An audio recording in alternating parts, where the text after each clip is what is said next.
तपाईँ र मेरो जीवनमा हामीले प्रार्थना गर्दा गर्दै अनि परमप्रभुलाई पुकारा गर्दा गर्दै पनि शरीरको अभिलाषाहरूले हामीलाई तानेर पाप गर्न घरिघरि त्यो खाल्डोमा लिएर जान खोजिरहेको छ भने हामीले रोमी 6:11-12 देखि माथिलाई हामीले याद गर्न जरुरी छ।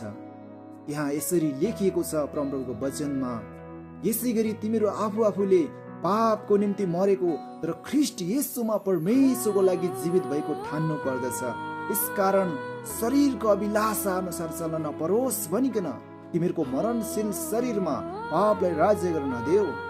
यसकारण तिमीहरूका शरीरका अङ्गहरू दुष्टताको साधनको रूपमा पाप गर्नलाई समर्पण नगर, तर मृत्युबाट जीवनमा ल्याइएका मानिसहरू जस्तै आफैलाई परमेश्वर कहाँ दिइहाल र शरीरका अङ्गहरू धार्मिकताको साधन जस्तै परमेश्वर कहाँ समर्पण गर।